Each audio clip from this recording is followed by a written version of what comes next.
Hey class, so I decided to do a reflection video.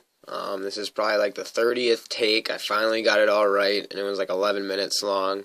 So I'm going to try to make it 6 minutes. And I'm just going to go through and answer the questions from the rubric. So the first question was about leadership today and in the future from a personal standpoint. And for me, I learned in the class that you can be a vocal leader and you can also lead by example. And I think leading by example is probably the best way to motivate your employees or your coworkers or your peers and show them that you are not only, saying the stuff, but you're walking the walk as well. And for specific examples, like for leading by example, I think when it comes to ethical issues, training and developing employees or coworkers, and the decision-making process is, the best way to lead by example and to show them the certain way that you want things to be handled. And then I also believe that with leadership, there is an importance of structure. Specific examples would be having, the formal hiring process. That way you're not wasting valuable time and money and assets on employees that won't benefit the company.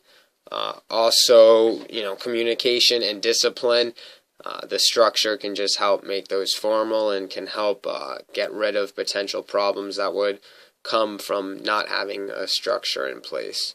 And then as far as the future, I think just the self-assessments and the appraisals, constantly making sure that you're checking in to see how you're doing and where you stand with certain situations is a good way to make sure that you're being the best leader day in and day out. The next question was ethics. It was about how ethics are functioning in your groups today, and then how you look to handle those in the future. I think ethics is probably the most difficult topic that we discussed as a class because it's purely an individual, much like the Maslow hierarchy of needs he created to focus on individuals. Ethics are something that's molded and shaped by the individual, so it's tough to have a set in stone standpoint on that. But I think the best way to go about it is to keep in mind the golden rule to treat others the way you want to be treated. Put yourself in their shoes when faced with an ethical dilemma. That way you can ensure yourself that you were making a decision that's not only best for you, but best for the person who is affected by the ethical situation. A good way to make sure you're doing that as well would be to brainstorm and possibly forecast and analyze potential outcomes from the possible decisions. That way you're ensuring that you're making the right decision. A specific example that I related to was when Martin talked about the iPhone with the old lady, that dilemma of, do I get her what she wants or do I do what my manager wants and give her the phone she doesn't want? And I think that's a tough situation that's not going away anytime soon. So it's always good to lead by example and set the standard of good ethics in the workplace and in your daily life. The next was about the diversity and the culture and gender differences and how that affects you currently and in the future. And personally, I think that having diversity can make for a better collaboration. When you have different people with different cultures, different genders, different views, different opinions, emotions, thoughts, it creates a product that is better than if you have people of the same background with the same ideas, same thoughts, because nothing new is getting brought to the table. So for me, I think diversity needs to be not only valued, but appreciated. So that goes back to the leader making sure that that is a priority, either in their life or in the workplace, whatever the place is that's being affected. You make sure that it is encouraged, and then also have a zero tolerance, no nonsense policy for those who abuse that or for those who don't respect the diversity and the differences that people bring. That way you set the standard that won't be tolerated and diversity will always be encouraged.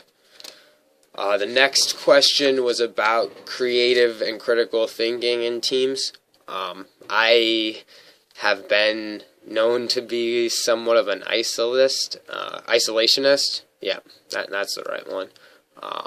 Because I just don't really have a trust with other people, especially with groups.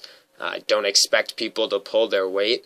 So this class really taught me to appreciate other people and to let other people help me.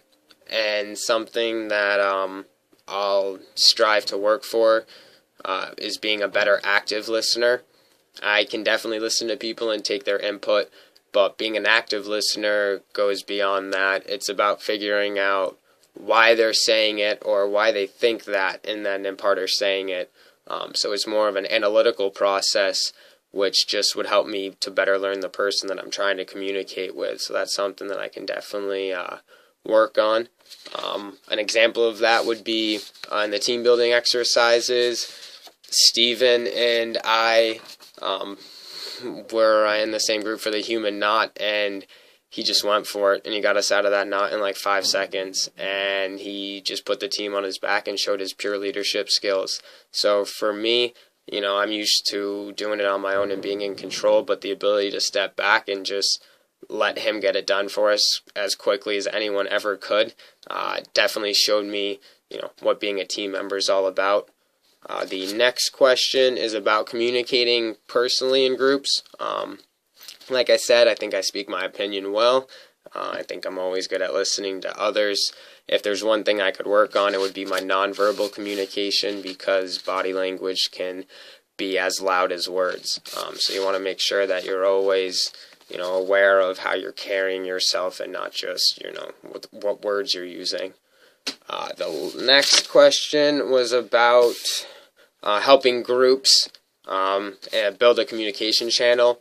Once again, I think it's just leading by example. If you promote honesty and you encourage an open door policy where you come to me, your thoughts and opinions will be heard, valued, listened to, and assessed, then, people will be open and honest, and that's a good environment to create for people. And then lastly was problems and solutions that we faced. It's tough because as a class we worked really well. We worked as a cohesive unit.